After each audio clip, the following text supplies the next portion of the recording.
And you know what else like is great about trash talking is introducing a podcast without any intro music and just jumping right into it live so everybody can hear you talk about your phallic members. Actually, no one heard that, but I wanted to make you all sweat for half a second. I think the only one that's sweating is Chira, and he's sweating right onto the large Professor Cock. Oh, God damn it. How'd you know his name? Let's have this conversation. You know what? I'll never say any words ever again.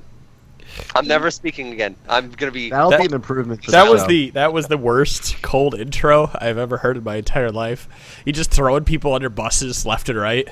Yeah, Tally, you fucking piece of shit. Threw yourself under the bus. You know like what? Literally hung under I was the bus. making a joke and you took it way too far. Chira is gonna be like the Cincinnati Zoo and delete everything now. Just like I can't handle this. I mean, I might. I'm fucking going dark, boys. I'm going real dark. They extended that meme for another 3 months by doing that. Well, you know, it's just some people don't understand how to take the free publicity and use it. Unlike the Trinity Force podcast, who will take any publicity we get and turn it around to make it good publicity. That's right. PAX East would definitely be a good indication of that, with Mott and everybody throwing cups at like anyone who looked like they'd ever used a cup before. Like they were just handing all of the do you need a pen in your everyday life or ever? Here's a pen with Trinity Force Network on it. What the fuck is this? You'll Google it. Hey, if you're gonna be at PAX West, you're not gonna get a pen because I'm not sending any out there with cereal boxes. I'm not like lugging around a backpack with a bunch of stuff this time. But we also have like 1/3 of the people or a quarter of the people. And that will be that way from here on out. With every convention we go to, we'll have 1/3 of the people showing up. Oh, yeah, it'll be down to 1 next time. Yeah, it'll just be me out there by myself, sadly walking around with a camera. camera. Here I am, like holding a camera at a super awkward angle, trying to do interviews. But yeah, if you guys are out there, let me know. I'll be there all 4 days. Maybe a little bit busy because somebody is loading up my schedule, but that's actually a good thing because that brings some sort of normalcy instead of just running around the expo floor and saying like, I know we're not pressed, but can I please like talk to you about something, like your video game? I want to feel important. I have a camera. I'm important.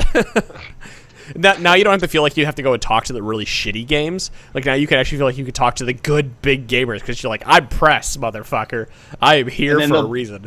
And then like, oh, what is your group? Trinity Force Network. What now? Who? What do you guys know? What time about League of Legends and other things? Well, no, you say you're part of the General Gaming podcast. We have a General Gaming section of the podcast now.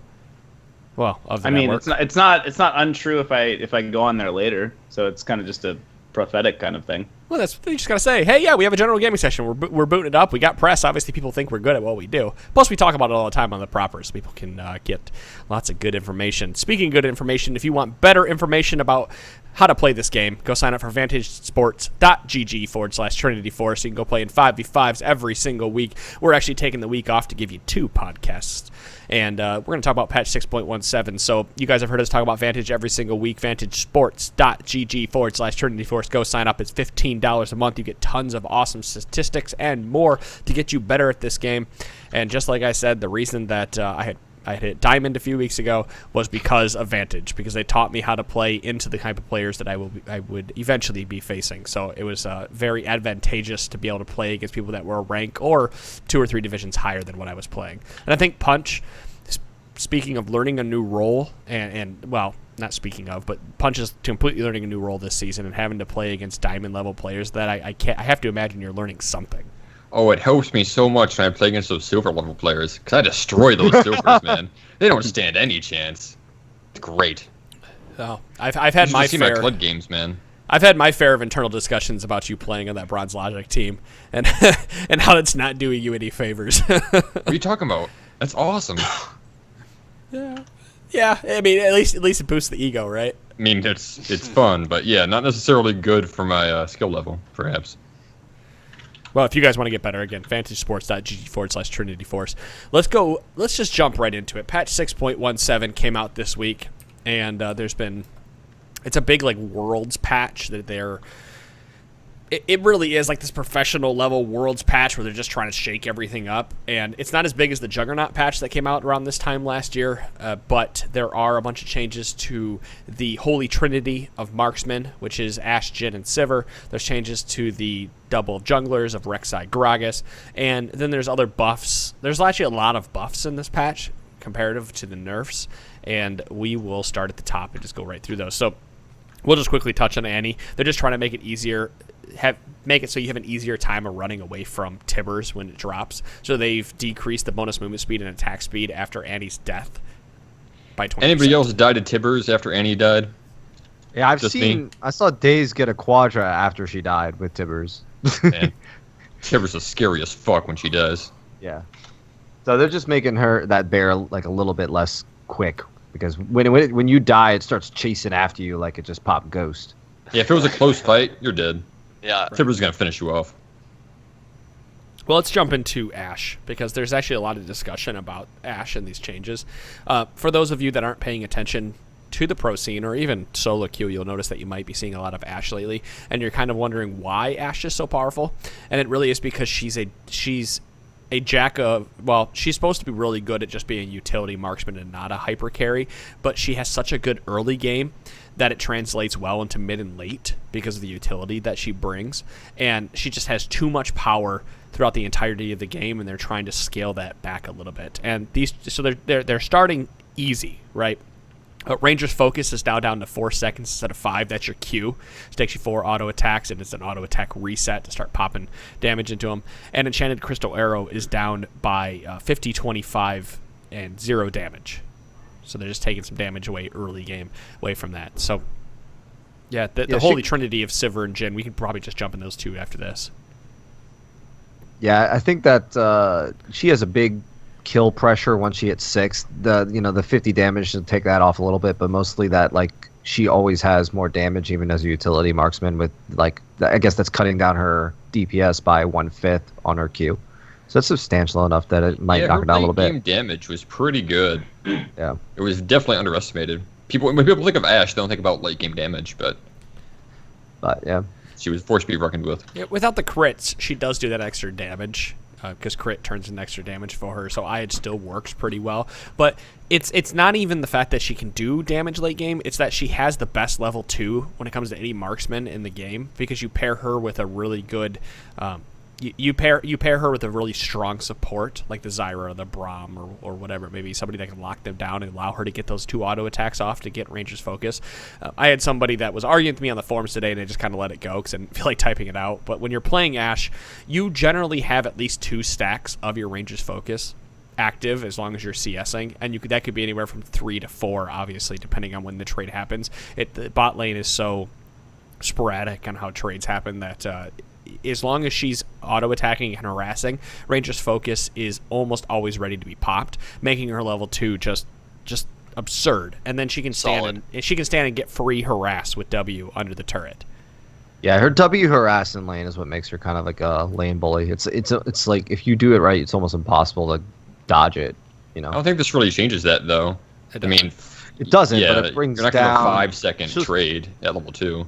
But even before rework, her W poke was always good. So like they're just taking away her being able to burst you as well. You know. It's like that. It's the mid moving into mid and late game power spike. I still think she's going to be fantastic to pick out of this. These changes, yet damage down in Enchanted Crystal Arrow is more for those level 6 instant trades where you're losing 50 damage from it. Because later on in the game, 50 damage, while it matters, it's not as a big a deal as if it was just a 2v2 in bot lane. It also meets up at the same damage it was late game at level 16. Right.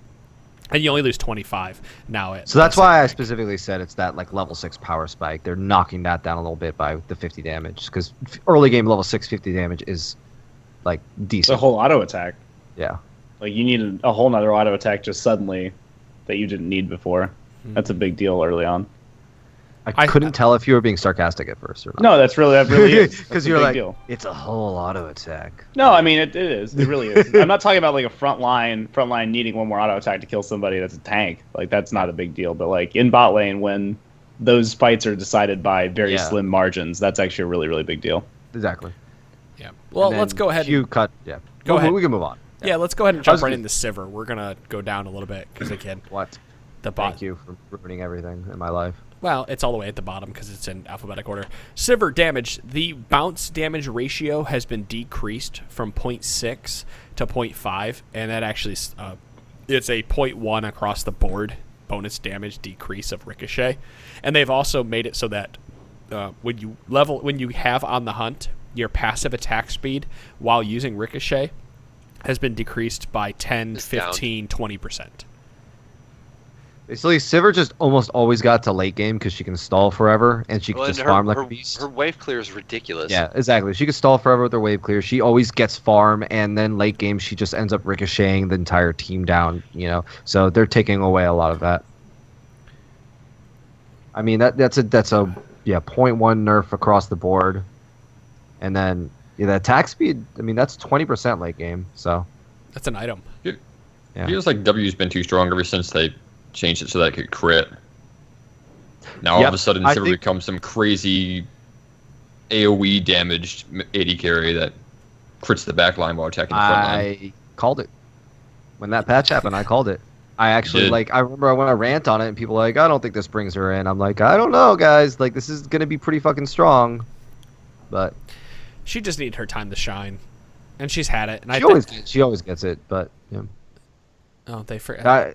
She's still. I mean, I think both this and like the Ashe nerf. I think they're both still going to be good. Like they're both still going to be the best at what they do. Ashe being that utility initiation support. AD carry, and then Sivir being the team also team utility with ult, but like just shredding the whole team a little bit at the same time with Ricochet. Like she'll still do that. She just might get a couple autos left off less than during that Ricochet. I like these changes because I like both these changes, both these champions, because they should be picked more for their team utility. Like, On the Hunt is fantastic for getting in and out. We've seen CLG's Aurelion Sol, Olaf, get comp. Not anymore. Well, not until that's fixed. Right. But I really like that team comp, and I would really like to run it at one time. But I like those run fast, move at you team comps where it's not just on the AD carry to carry the game. And I like where we've been at, but it's also time. We've had it for so long that it's time for some of those other AD carries to start edging their way in. Now, these nerfs to Ashe and Sivir will probably drop their win rate by 1 or 2% in solo queue. In professional play, it's going to work around a lot if they decide that the jungle nerfs are enough to remove Rek'Sai and Gragas from rotation, and if it's now time to bring the carries back or whatever it may be. I mean, I think these all kind of go hand in hand. They nerfed Jhin as well. We'll get to that, but like those were the three that were picked in every single game was Jhin, Sivir, and Ashe. Those are the Trinity force, so to speak. Right. Well, let's speak of Jhin then. So, Jhin's had changes where they've essentially turned. I don't think these changes are enough to pull Jhin out of rotation. It's okay. Can I just say something real quick? Riot's notes say for Jhin as a utility marksman. What? And then it goes on to say what the reasoning is for these nerfs. So what is Jhin a utility marksman? That's news to me. His entire thing is like sniping and just killing people. Like his entire vibrato is utility, but I'm gonna artistically kill your whole family. Yeah, his utility is popping his ultimate to do a bunch of damage with Deathfire. His ultimate is used a lot of times in the pros. As an engage. As an engage, like Ashe's. And even the pros were saying, I almost like Jhin engage better because if you miss the first one, you still have another 3 more. Yeah. Well, I was going to say, fun fact about Jhin is that he can pretty much build anything, and you decide what you want Jhin to do for you in that game. Do you want Jhin to carry? Do you want... There's a statistical analysis out there of Jin's Ghostblade, Duskblade build, and it's actually... monetarily and damage-wise, it's a really terrible, shitty, awful build, right? It's completely built around you snowballing once you get the Ghostblade. Like, I know I touted the how much I love Ghostblade, and it is. It's really, really good, but the entire build, like, if you run the numbers and you show what people are buying throughout the game, it's actually a really shitty build. You should be buying Eye-Edge into, like, Static Shiv and stuff instead if you want to carry with it. So... But I like it because Jhin can also go Essence Reaver, Static Shiv to keep up with the wave push that Sivir brings out, and he's so malleable in his build, in his item build pass, that that's what makes him such a good AD carry outside of all the utility that he brings to the game. Usually that's a sign that you need a nerf if you can build over the hell you want instead of success. Mm-hmm. Although like Ghostblade's almost always a snowball item though, because it always is going to get outscaled by the other 80 carry items, and it always is going to be a little bit cheaper. Admittedly, they also nerfed it after Ghostblade Jin became like the thing. They nerfed Ghostblade a little bit, if I recall. And when every stat makes you get AD anyways, like a lot of items are going to be a bit more available. It's true. Well, let's talk about Jin's changes. So Deadly Flourish has had the bonus attack damage ratio decrease by 0.2, likely primarily for the Ghostblade, where you're gaining free AD when you press the activate on it. And the damage versus monsters has gone up to 75%. And now we'll talk about Curtain Call. So Curtain Call has been, it's basically, we just say it's been turned into more of an execute type ultimate instead of engaging damage ultimate. I don't need to go over the numbers and really tell you what's happening, except for that he's doing more damage now for every percent of life you're missing, and doing less damage if you have more life. Ta-da! It's now not an engage anymore. Right. I mean, it still is because of it's slow, but I mean, yeah, that's what I was gonna say. Yeah, I'm being a little snarky, but yeah. Like, I guess that's what they're trying to do with it, is that they're trying to make it less of a just press it whenever your team wants to engage, and while you're getting rained on from a place you can't even see and Lissandra's jumping on you, like, while a curtain call's falling on you. It's a little bit less of that because it's not going to do as much burst. Yeah, I mean, if you watched any of the LCS, you'd probably see a situation where Jin had to back off early because he was low, but he could still do a ton of damage in a team fight just by using his ult and staying in the safe range. Yep. I never saw that punch because they always used it to engage. Sneaky. It happens. Trust me. That's what I told Dom when I was playing Jin, that I thought R was probably the hardest part of his kit to learn how to use properly. In solo queue, and Team 5s it's a little differently, but like in solo queue, you could use it to engage, but then you're not there to follow up. Like, you're there for cleanup and hoping your team is able to do something with it. But like later on in the game, like Cheer had brought up, once you have Deathfire, Grasp, you could pretty much chunk somebody out with those 4 shots. I mean, you were, if you got somebody squishy with it that just happened to be out doing something and you landed it and you kept landing it, they were dead. From half the map away. Easy. Well, quarter of the map away. Quarter of the map away. So Whatever. Go ahead. You also get the nerf that people weren't talking about was the you don't get a refund anymore, so you can't just like use it and like if the first one doesn't go well, you can't just like say abandon ship, I get 30% of the cooldown off of it, which was just like free utility that you didn't need. It was kind of a cool idea because you're saying like, oh, he's not using the bullets, let's give him a little something for refunding it. But in a character that you don't need to get like a get out of jail free card in terms of the cooldown there. You might as well just have it be I used it, that wasn't great, I shouldn't be benefited for having messed up. I don't get anything back when I use Nocturne's ultimate and don't jump to anybody. This is bullshit. I think last time you played Nocturne. I played him and got a win on him when I was working to Diamond. Sure. That's a very, I mean, technically you've been Look at working that humble Diamond brag. from, I played him once in the I've got past 100% month on win my rate. way to Diamond. I can actually tell you what my win rate at Nocturne is right now. He's he's not my top 6 champion, so. I think it's really funny because they just added this within the last patch or two. 2, I think I saw that's been going for a long time. The curtain closed? Yeah, that's been a thing for They added that after his release. What, the 50%? They definitely added that after. Must have been soon after. I know. Yeah, yeah. It's been there for most of the time, if not all. I was gonna say. I know they added that after his release, though, right? I think it's been there since he released. I think it's been there the whole time. I think you're all wrong and you're all scrubs. I'm finding out. I will lead into my next point, which is going to be I saw a lot of Essence Reaver Jin, which means that engage was always up, and then even if you need to start like undo your ult and keep on chasing, you had it back up from the next fight even earlier. I think that plus Essence Reaver means it's up all the time, and it was a good engage. Well, there we go. That's the Holy Trinity. Do we want to talk about the junglers now? Do we want to talk about the LCS people? Wrong. No. Yeah, sure. Let's talk about Monday's the LCS show. things. Okay. All right. So Rek'Sai, she is getting the Aurelia treatment where she's eating nothing but nerfs. If I remember correctly, it's 8 nerfs since her release with no buffs. 0 buffs, just straight nerfs across the board. And better nerf reps, yeah, that's what it should be now. She needs it, though. She just has too much utility in her kit, too much mobility. It's really just too much mobility in her kit. And that's what they're trying to take back. So cooldown and tunnel is now 26 to 18 from 20 to 18.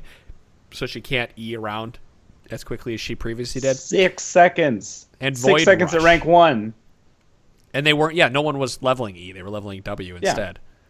You fucked the 1 point wonder really hard. Yep. 26 seconds. That is good. I can't stand on all these tunnels, man. There's too many of them. No, that's what I get most of my gold from since I'm never in lane. Well, and Void Rush has had a cooldown increase to 180 to 100 from 150 to 70. So she can't be around everyone on the map. It's essentially just destroying her mobility from what she had. She still has a lot of it, but she can't just willy-nilly E around the map as she clean the jungle, which actually slows her first jungle clear down by 6 seconds. Well, not necessarily 6 seconds, probably more like 2 to 3, but still.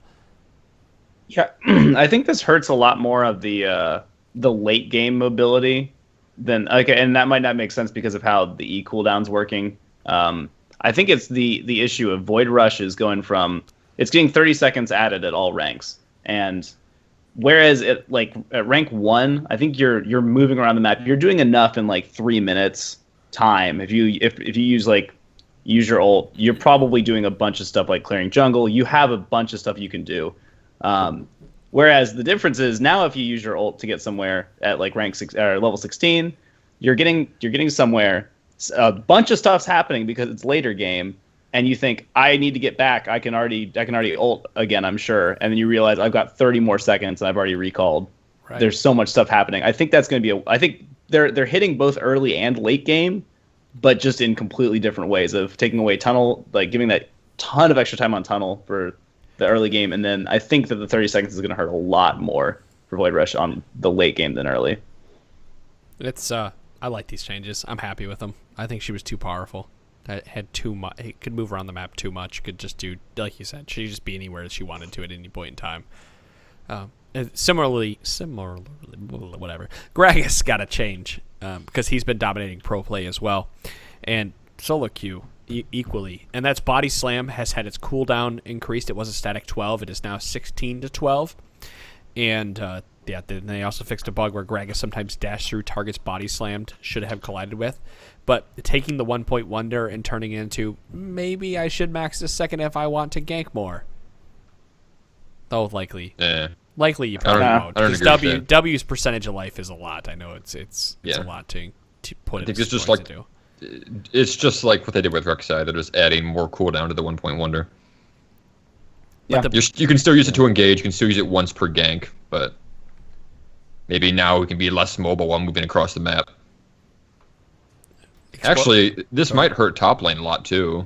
Top lane Gragas, which does exist. But he would use Body Slam a lot to engage and harass. Right. This can make him less aggressive. More of a window to play against him. I think the other change is so much better. Explosive cask. The travel time. It doesn't make sense. It doesn't make sense like in any like physical way. But they made it so that his ult, instead of having a travel time based on how far away you throw it, it's set at 0.55 seconds, where it went from 0 to 0.58 at max rank.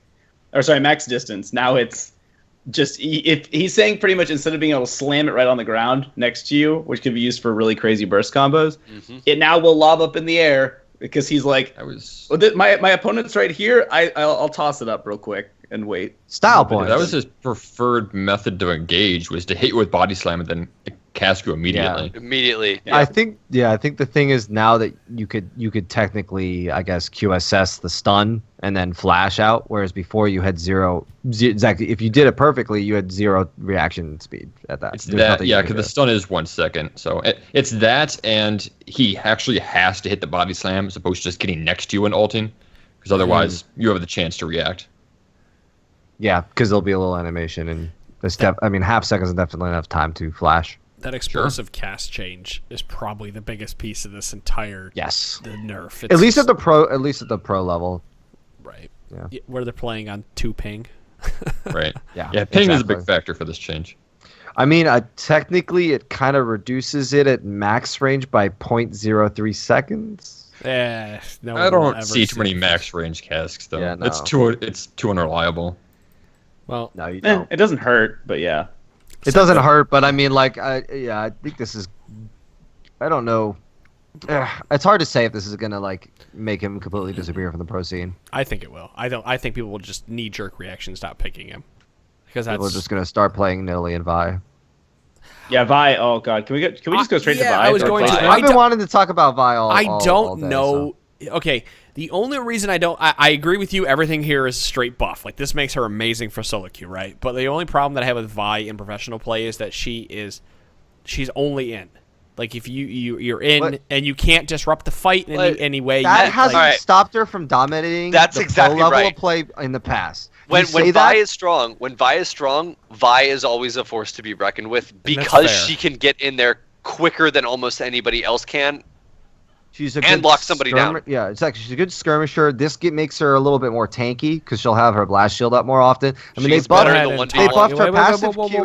Whoa. Just go ahead and talk about what happened, and then we can argue why she's good. All right, she's good because she's a badass. Okay, outside of... Right, there we go. Okay, Tally, outside of the crush that you have on Vi, let's talk about what got changed in the game. Okay, so her passive, which she gets a little shield anytime she uses an ability based on her max HP, that is going down from 18 to 8 seconds to 16 to 8 seconds. So she'll get it up more early game. That'll help her jungle clear. That'll help her early level 3 skirmishing when she goes to gank. Her Q, this is a fairly large buff. The knockback duration is going up to 0.7 seconds. It was 0.5 to 0.75 as you scaled it. That's good for the early ganks. And also her cooldown is going down 2 seconds, it looks like, at the level 1 rank, and then it kind of scales to the same where it used to be. Also, her E, when you leveled it up, you used to have to charge up the uses because it's on like an ammo system. Now when you first level it up, you immediately gain 2 charges, and that's what you would get level 2 usually to clear. And now you'll immediately get 2 charges of that. And that acts as an auto attack reset, so that helps her early clear as well. She was already pretty good at clearing. Now she's even better at early clear. Now her ganks are more potent, and now she's tankier. That combined with... They just weeded out the cancer junglers, Rek'Sai and Gragas. Yeah, this is straight. Like, she is rolling into solo queue. I've seen... Every Vi I've ever seen in solo queue just wrecks face because they just build Warrior and then Trinity Force and just go ham.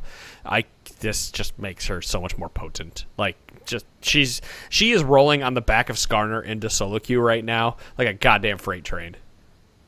I think one thing that Skarner Skarner's been doing really well. Skarner is with Gragas and Rek'Sai being likely out of the rotation with these changes. Skarner is just full force right into solo queue at this way. If you're not playing Skarner right now in solo queue, pick him up. Yeah, Skarner's doing everything that Volibear was doing, but what is Volibear no longer doing? Surviving. No, they nerfed his damage. What 3-4 patches ago? 3 patches ago. If I remember correctly. Hey, so I think the other change here that might bring Vi into really, really big contention is something that we talked about at the beginning of the podcast, which is the changes to utility AD carries. Right now we're in a meta that has, or I guess the pro play has a lot of meta that is utility AD carries, and that's pretty much it. There's no hyper carries. There's no, if you get to the back line, you eliminate the one threat that a team has. Do you think that it's possible that the utility carries maybe cycle out because they keep getting hit? Somebody comes back into play like Kog'Maw, like Vayne, that Vi is like, okay, we say she's really good when she's good anyways, but she's also really good at locking down that one target and blowing them the fuck up. That brings her even more into it. I think that this could like be scaling right up for Vi to be real scary come World's time in just a couple months. At the same time, if she becomes really good, she might be the reason to keep those champions down too.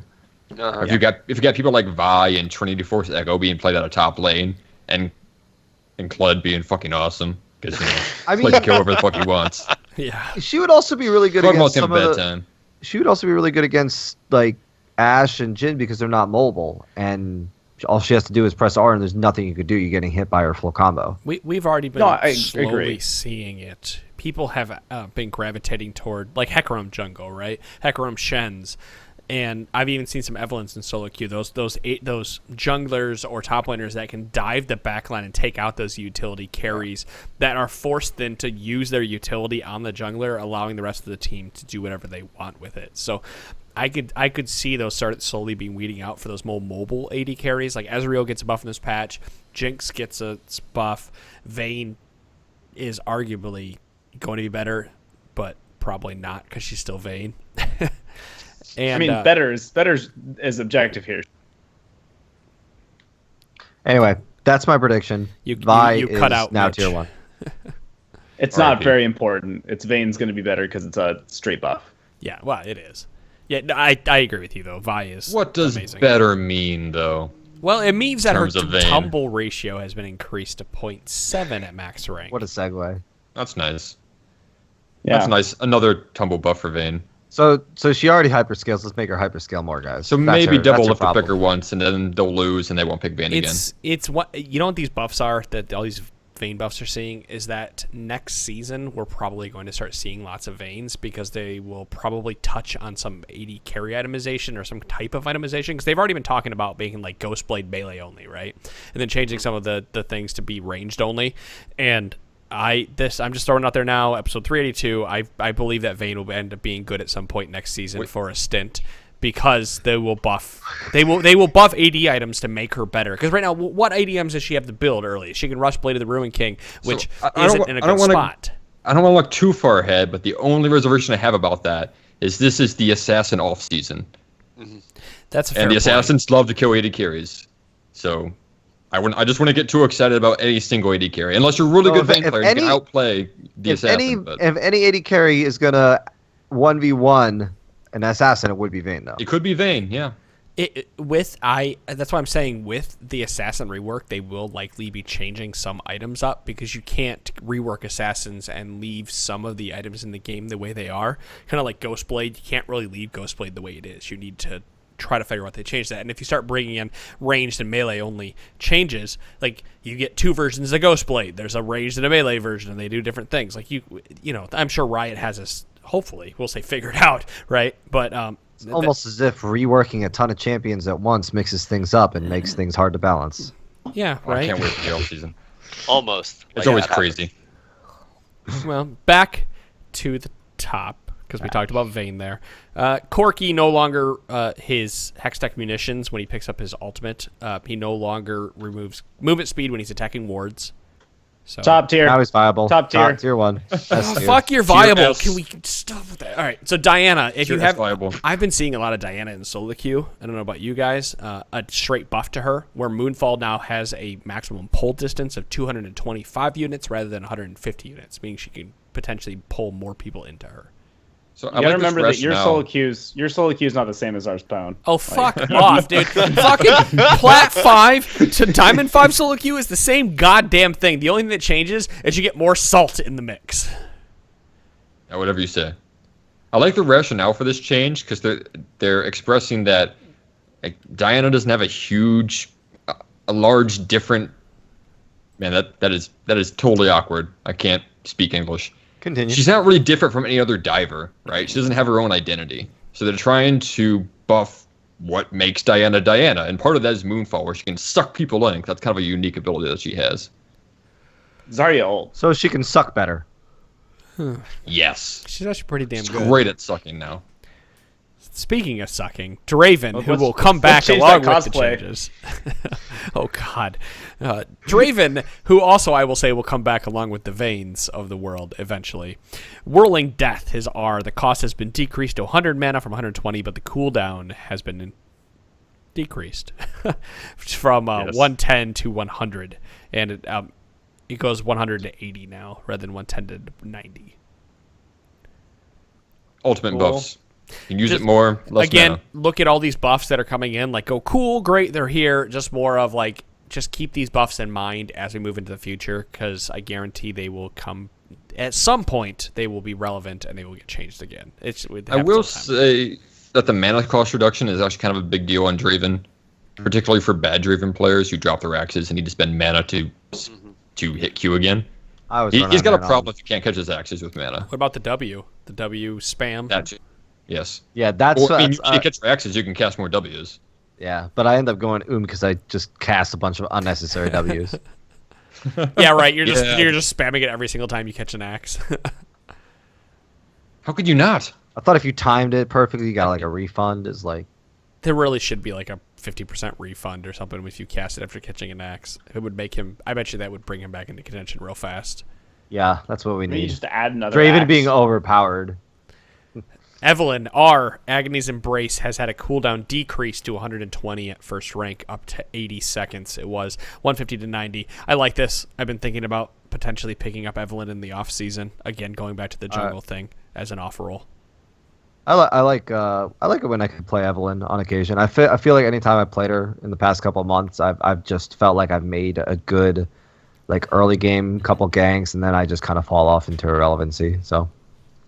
Maybe this makes her more viable. Yes. She seems like a jungle champion that is either always around or never played. Could she find her way back into the meta with Rek'Sai and Gragas nerfs? Where she sticks and you gotta start warding the jungle now because Evelyn's in the game? Not with Vi. Because Vi will just outduel the shit out of her. If she hits her Q, yeah. But I mean, Evelyn's really good at kiting around people that only have that, yeah. At the same time, though, that's always been Vi's thing. If you don't hit the Q, you're not going to have a good time. Yeah. Fair. So, I mean, that's on you. Well, yeah. Evelyn can cast spells while moving is the thing she has an advantage. She's someone that she has a little bit of move speed on. She can run in circles and around if they're only melee. Well, speaking of running around, Ezreal, who has been the Pansy League of Legends for quite a while, has now seen skipping around. He got you to diamond, you fuck. Motherfucker! Jin got me to diamond. Actually, hey, Sean. What's up? I'm going to throw this out there. Remember that day you were in the airport and I was asking you what to play in the top lane and you suggested Swain? I said Swain, yeah. I have a 100% win rate on Swain with 4 games now because of you. Swain's really good.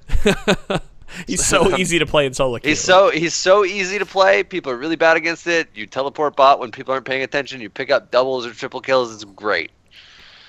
And also, since we're on the podcast and I want 10 to 20,000 people to hear this, Sean, you were right, and I was wrong about the Azir matchup. Swain into Azir is actually a really easy matchup. Super fucking easy. You would think it wouldn't be, but it's so good. It's super easy. Is Azir good at all anymore, though? I thought he was kind of been like... It's not that. It's just that Swain can just walk right through the soldiers, even though he's taking damage, and just get tons of free harass on Azir. Azir has the lowest win rate of all mid laners in the game right now, so I don't think that's a Swain only. Fuck Azir. And that's how you should be playing into Azir anyway, is make him use his Q and then just go right into his face instead of running away. Mm-hmm. So Ezreal, passive, Rising Spell Force. The attack speed per stack has been increased from 10 to 14% at levels 1, 7, and 13.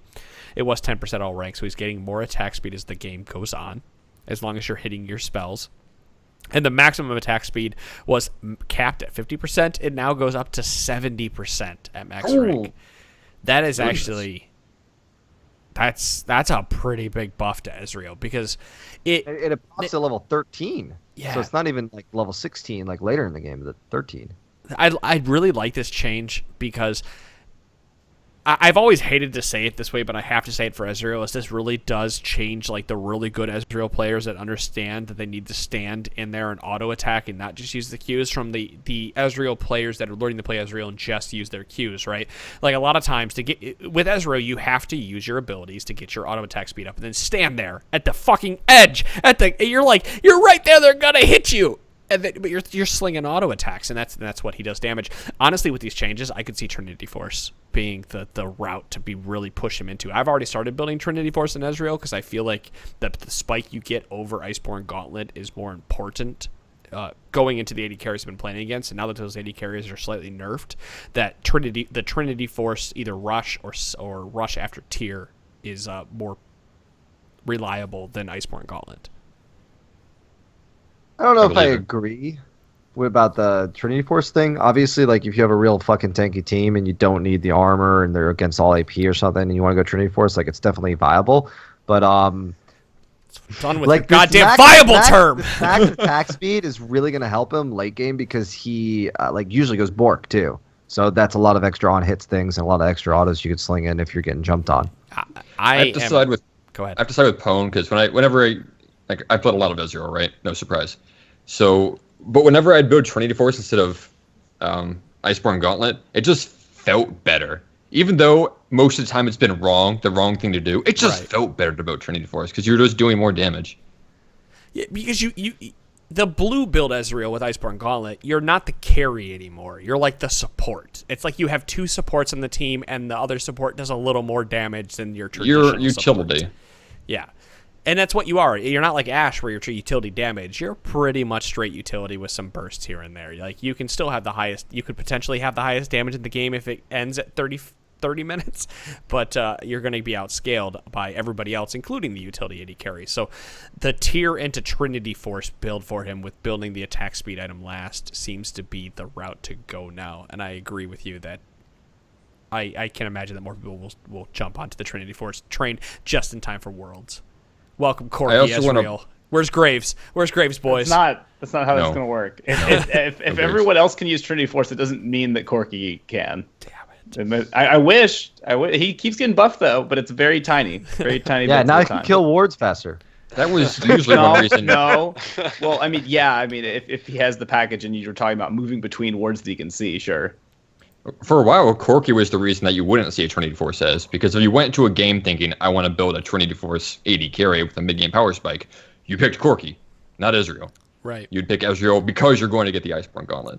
Sadly, Corky was just better with the Trinity Force. Sadly, you have to spend that 900 gold on a tier to make Ezreal worthwhile in the game, because he needs that extra mana because of how many spells he's casting. Tally, you just made me think of something really interesting that I think Pwn will be okay with for our ranked 5s team. And this is that... yeah, you might as well sigh already because it's going to be stupid. I know. I think that since you're not dropping that move speed, what you can do is you can do support Corky, go a ton of attack speed, and Oracle's Lens, and then when you have the package, you can just zoom around and clear everything so quick with like max attack speed, and they don't have any vision anymore. They're done. I love it. You catch him out. This is he doesn't do anything else, but like he kills some wards. Ward pentakill. So fantastic. Vantage League stats will love this. It looks like Trinity Force Ezreal is seen semi-often. It's built 7% of the time, as opposed to Iceborne Gauntlet's been 24% of the time. It is. I've noticed that it's been slowly coming back, and I have built it. It's never been terrible. I'm not saying that it's bad at all. I'm just saying that if you're picking him, it's usually for the poke, and that Iceborne gives you like some of the best poke and siege in the game, because you're slowing the whole team around whoever you hit. So even if you hit the tank, you're still hitting whoever's behind the tank too. You don't understand the AD carry mentality. Gotta get AD kills to kill people. Right. Kill people. Yeah. Slowing people. It's good. It's fun. I guess it's not as good at killing people. It also makes you a tight Meister. Wow. Meister, yeah. You can still also like pick this once you're in game. It's not like your runes or masters are going to dictate if you need to go T-Force or Iceborne Gauntlet. I mean, your team comp should. You're either with us or against us, Serial. Yeah. Cyril's rotting on defense. Stop being Which reasonable. one? Cheer hasn't picked, so I'm trying to split the difference in case there's a Cheer is not going to pick though. Wait, on what? I don't think Cheer cares. Iceborne Gauntlet or What? It's T4. It's T-Force all the way. I'm kidding. Well, it's 3-1 then. So. The podcast is called the Trinity Force Podcast. So I mean, it's just personally like if I buy an item that I want to do things, all the characters I play that use those items, it's T-Force every fucking time. Let's talk about another Trinity Force champion in Gangplank, who ate some nerfs in this patch. Scurvy has had the mana cost increased from 60 to 80. Your 1-point wonder is going up in mana cost early. And Cannon Barrage eating a giant fucking nerf. Yeah, well, every rank. But Cannon Barrage is eating just every piece of a nerf bat. It got swung and smacked right in the side of its face. The damage has gone down to 420 total from 600. At rank 1, 720 to 8 from 840, and 1020 from 1080. Like that damage is just tanked, right? And the cooldown has actually increased to 180 seconds from 160 seconds. So say what you will about the fact that they nerfed Gangplank, and they did nerf Gangplank. I don't think this is going to be as big of a deal as you make it out to be. Not as long as his interaction with Bandit is in the game, where he's getting a free 10 gold every 5 seconds. But it's enough to remove him from contention and play. I mean, there was a game last weekend where Gangplank was behind. He had less creep kills and less champion kills, but he still had more gold than the other top laner. Had all the gold. Yeah, just because of parlay and because of that mastery. But I mean, part of the reason he can do that and stay in the lane and farm the entire time is because he can affect other places of the map with his ultimate. Yeah. So that's what they're hitting here. It's like, well, since you're just going to sit in top lane and farm all day anyways, we kind of have to punish how you can influence the rest of the map. Yep. Guy's cancer. He just the entire weekend he just absorbed ganks, didn't get killed, farmed up, like made plays. with global presence. Like, it was silly. He's a silly man. Oh yeah, and his base health is reduced by 40. Yeah, so that's Also big deal. very big deal. That makes him susceptible early, and like you could like, oh, how do we shut down a hyper carry? You hit him early. Like, don't let them influence the map. And I think that the Cannon Barrage nerf, like, I don't think it hurts as much as it looks like it does. Like, that's a lot. Like, I think it's 15 damage per wave is taken off from, so it drops to 35 instead of 50. But it's still AoE global damage pressure. too. It's all AoE damage. I agree. But my point is that you're not getting that. You're getting more waves onto like a set of targets in late game team fights than you are in like level 6 fights. It's still very impactful, and that hurts like the one down bottom. But I don't think it'll hurt like top lane. Like top lane, you're not gonna see very much damage lost there. Yeah. Well, it's also 20-second longer cooldown at the early game. The late game damage is almost the same as what it was, but yeah, the cooldown start is higher earlier game now. I don't know. Seeing Gank banned and picked every single game is kind of boring.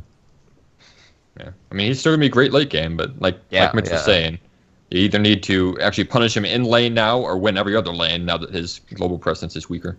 Yeah, he's not gonna be top tier first pick every single game anymore. But like, if you're still good with your powder kegs and everything like that, then you're still gonna be able to make plays with them and farm. I don't like it, boys. I don't like it. GP or I feed doesn't like it. I'm sure he doesn't. Great input. Jace! I haven't heard of this guy in a long time. Well, who's Jace? Hey, I like this because Ezreal got buffed and Nidalee is still strong, and now Jace has received a buff as well. We can see the comeback of the Season 3 poke comps, boys. God. Comps. And Jace is actually a pocket pick for a lot of LCS pros, so we can see. I think it got pocket picked once the past couple weeks and they lost. And hey, it could have won maybe with this change. Thundering Blows has only 40 mana cost at all ranks, rather than 40 to 90. And the transform to Mercury Hammer has had its empowered attack ratio changed to be bonus attack damage rather than bonus ability power, meaning R is doing more damage now. Well, that makes sense. Yeah, too much sense. That makes sense thematically. Like, you're not. It wasn't like you thought, oh, when he's in cannon form, he needs to be doing more magic damage. But I think that but it doesn't change the damage type. But like, this is just that first auto attack and hammer form, right? No, Blow E is the when you the R transform, the empowered auto attack going from ability power to physical damage. That's the first one, right? Right. Yep. That's when he'd go in and finish you off with a burst of damage anyway. Yeah, so that's pretty big. That's like adding a point, because you never got any AP anyway. That's like adding a 0.4 ratio to his like the end of his burst. So if you have, an extra 100 AD, that's another 40 damage. I don't know. Yeah, the other thing that they're changing is they're making it so his E, which you max second or third, like you didn't max this like at all, because obviously Shock Blast and Into the Skies are way better. You max Q first. There's almost no debate on that unless you do some crazy like a max attack speed shenanigans with his W. Were you not maxing E though for the gate cooldown reduction? Later, like second or right. third. It's second or third is the key thing. And he's had so many iterations of changes. Sorry. Yeah. So his E now is now that's down to 40 mana instead of 90, which is pretty hefty when you're talking about a champion that has to cast pretty much 4 spells, because he hits you with the shock blast through the gate, which is 2 spells. Then he runs up to you to the sky as you to get to you, and then E's. That's 4 spells. He's probably been poking for a while. You're missing the W in between that before you transform to before you transform. Yeah, but okay. You're pressing W. Is there any reason to max E second now though? You were. I'm pretty sure. Like, I will look it up on Pro Build. Because your cooldown on acceleration gate doesn't go down.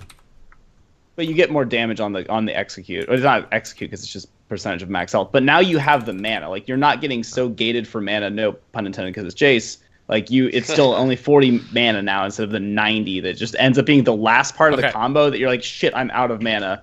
And that doesn't happen as much anymore. I was wrong. W is the max second because of obvious reasons. But you're right. Thundering Blow being cheaper. I mean, it just makes sure you don't get like hit by some random, like, you jump in and you suddenly are like, oh, I've been poking for so long and only have 50 mana left and I can't do this. Now you still can. It's good. I mean, it's not. These are straight buffs. Like it's gonna. Yeah, I mean the E buff you're not even gonna see though until Well, later in the game because yeah. you're keeping that at rank 1 to level 13 anyway or 11 whatever it is. They're interesting. The thing is though, nobody is putting points into R when they're leveling. But they're going back and forth between Q and W and putting the point. Oh yeah, down that's when they right. have to. Huh. I haven't Yeah. played this champion in forever.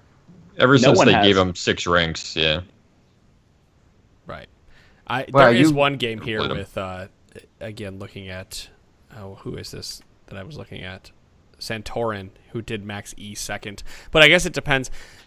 I would assume it depends how you're playing Jace because E becomes He's an also execute. Jungle Jace. Yeah, they're right. sometimes That a is jungler. Jungle Jace, isn't it? That's, He's not even in the DLC. He's not even building poke. all right, never He's not mind. even- I will. yeah. I will fully admit that my Jace knowledge is nowhere near as good as my rest of my champion knowledge, and this Rusty. is probably the Which is also worst low, piece so. of this. The worst piece of this patch notes by far. No one's seen Jace in a while. Let's move on. I apologize if you were looking for Jace, and you could email me and tell me how much you hated us discussing No, it this and is everything. this is a There's, decent like, sized two buff. We Jace went over fans that we are went really over how mad. this helps his execute. We went over how this helps him and whatnot. Jinx Go, we're gonna- Super Mega Death Rocket has had a 0.15 bonus attack damage, so it's 0.05. Excuse me, it is now 0.05 more minimum ratio and a maximum of 0.5 more attack damage ratio. So Mega Death Rocket does a little bit more damage now. Cool. The max, I mean, yeah. That max ratio going from like if you hit a long range 1 to 1.5 is decent, I guess. Yeah, it's pretty good. Remember Kennen, when it did a lot of damage? Oh, That was yeah. good. That was good But it times. did a lot of damage melee range. Uh-huh. Yeah. okay, so some really awkward changes with Kennen. Like they're good changes, but I had no idea that it worked this way. Is that I did. they have normalized Kennen's basic attack speed and W's electrical surge attack speed to make them both 1700. So they both fly at the same speed. Yeah, whenever W was active, you would just know that it was going to come out faster, so you had to time your auto attack accordingly. Usually you saved it for harass. It was good that it came out faster, but I mean, if you did need to use it to last a minion, you had to plan for that. Were you were you autoing the empowered auto attack and then into a W? Is that how you were doing this I don't with the think that- missile attack speed being faster than the W? Are you? It's just I'm a confused. No, passive. it's just the auto. It's like Yeah. it's like Caitlyn headshot. It's like Yeah. saying Caitlyn Right. headshot would move faster. It's not Yeah. something you actively do. I It's know, just but I'm the- asking Punch because he was saying that how you would time it. Are you talking about timing your basic attack missile speed? You know when it's up, so he's. Just I know saying- that. Right. Okay, I'm confused by your question. I'm confused. No, it's by it's like saying how the you're timing using of like because like you're used to the cadence of you fire one and you know how long after it hits the next one will come out. Okay. That one was firing faster. Now they bring them in line, so they're all the same. Okay. I think that I think except for obviously like Punch knew about it, like avid Kennen players. I didn't know this existed. It's not written It anywhere. wasn't in his obvious. Kit. It's No, not I've intuitive at I've all. seen it. Like why? Yeah.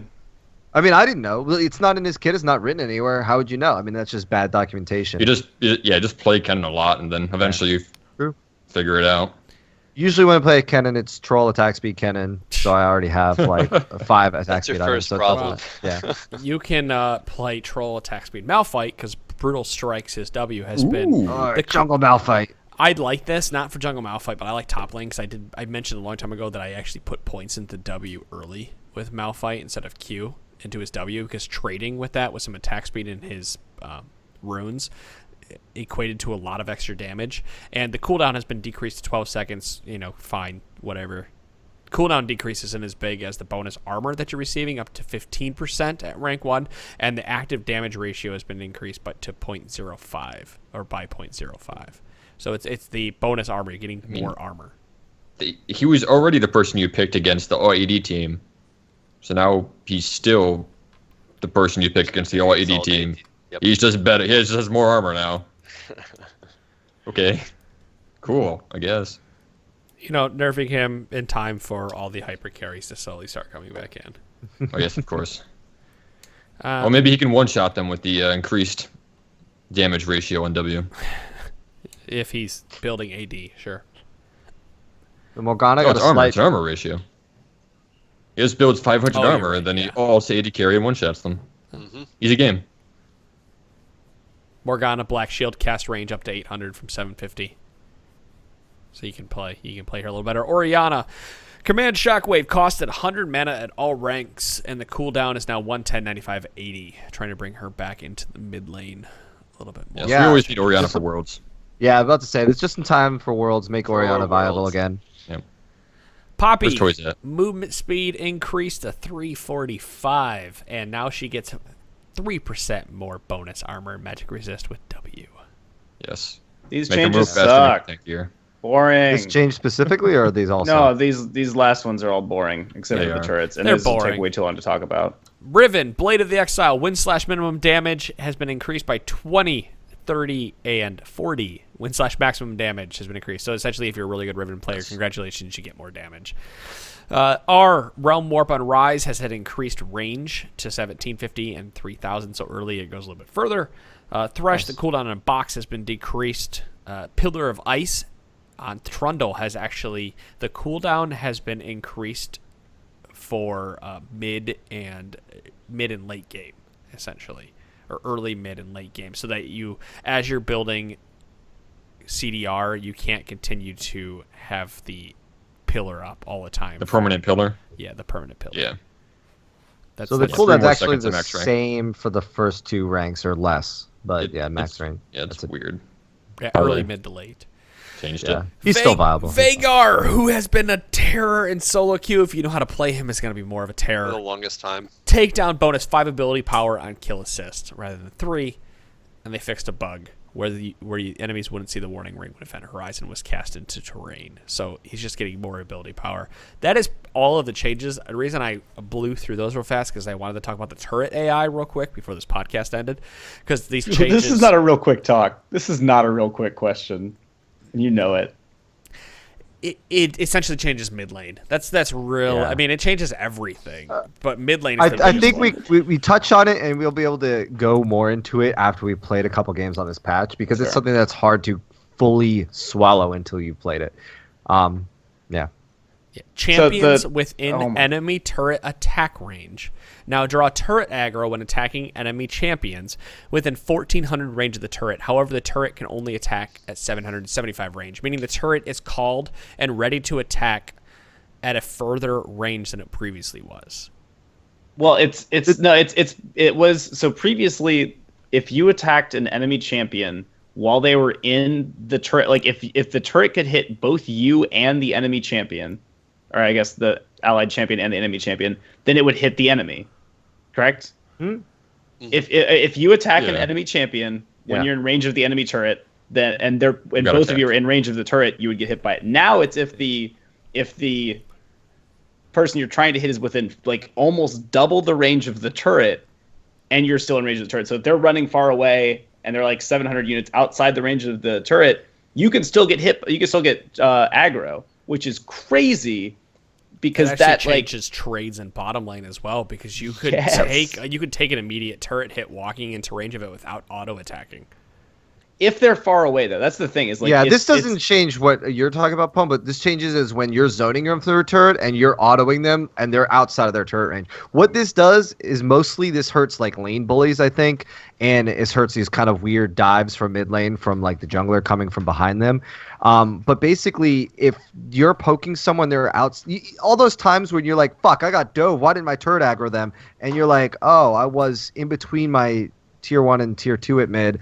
They were attacking me while I was technically outside of the range of that tier 1. That's why I didn't aggro them. Fuck this game. I rage quit. Yeah, that's I mean, again. If we're talking thematic things, like it kind of makes more sense that the turret's not like that. That makes sense, like how a turret should work. Yeah, but turrets are supposed to be protecting you. Change though. It is, and I don't like it real close to Worlds because I think that this is going to.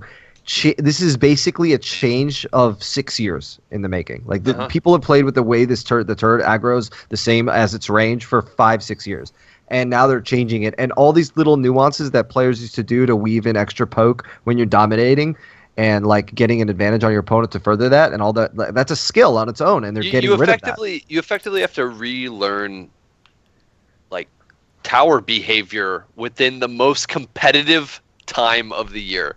Yeah. Where like everything's on the line for your teams. I don't like it, but we can get into that another time. I think what this does do from like a champion's perspective is some of those player champions will usually be shoved into lane, but you hyperscale, but you don't always get a chance to hyperscale because you get dove. Maybe that brings some of them more into easier time for them. It's going to be one of those, like, if you're playing a champion who's also good at diving, you can't just dive willy-nilly now.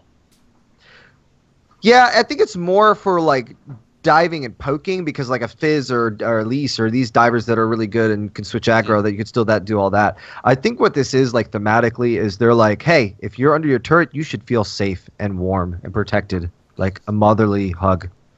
And now the arms of that motherly hug reach a little bit further. Hey. Or the eyes, not the arms. Hey, speaking of hugs, there's some bug fix hugs in this patch, too, that we should quickly talk about. Speaking of bugs, Kha'Zix no longer loses Void Assault when activating Ghost Blade. Huh. That's a pretty good one. That's very nice. Yes. And Nasus, you can now gain Siphoning Strike stacks when you last hit Gangplank barrels with it. Okay. That's it. Hard counter. Nasus every game. You heard it here first. There was one. Oh, right here. Fixed a bug where Yasuo's first basic attack after our last breath was delayed if it was a critical strike. That's why we lost that Vantage game. I was about to say, I played a lot of Yasuo, but I'm not good enough to have noticed that. Oh my god, thank god. They improved the readability of Project Ash's R to use a more clear arrow shape and brighter effect. It's about time. That was actually fucking annoying. That was really a great one. pay-to-win skin. What the fuck? I could Damn not it, tell. I paid to win with that skin, too. Yeah, go ask for a refund and say it's because of this change. And they'll give it to you for I free. paid to win! Damn it. I can't wait for Arcade Ezreal to come out just in time for his buffs, too. It's gonna be great. I don't think these patch notes are complete, because I don't see a zero in these bug fixes anywhere. I'm doing Control F, and there's no Azir. Nowhere to be found. We did talk about Azir. Is that enough for you, Punch? That did happen. But I want Azir bug fixes.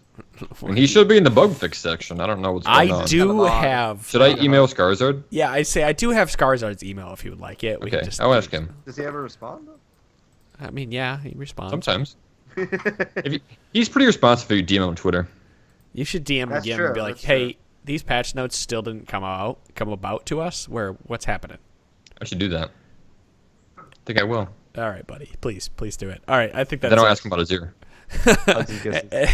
By the way, I talked to Sotir this last week, and he was in charge of the Jhin nerfs, and he felt bad because everybody was telling him to nerf him harder than he nerfed him, and he was like, I want to give the guy a fighting chance. He felt bad for Jhin. He did it just for you, buddy. Yeah, no, he felt bad. He was like, I could have nerfed Jhin harder, but I felt bad because I wanted to see what happened here. He's like, everybody I talked to, all my buddies at work were like, you should nerf him harder than you nerfed him. That's funny. But he's like, I gotta give Pona a fighting chance to keep his diamond status. I did it before the nerfs. Don't care. Did it before the nerfs. But you still have to play 4 games before the end of the season. I do have to play 4 more games for the end of the season. That won't be a big deal. Jhin isn't nerfed that bad for solo queue. He's easy. Meanwhile, he'll never play Jhin again. It's just Ezreal from here on out. I should just play Ezreal. Trinity Force Ezreal to make you all proud. Well, except for Tally, who's the son of a bitch. All right, that's it. That's the podcast, guys. Thank you so much for listening. Thank you for supporting us. Thank you for everything. I hope you enjoyed this patch note discussion in 2 episodes this week. We will be back next week with at least 1 episode for you all. So that's it, guys. See ya. Peace. Kisses. See you guys.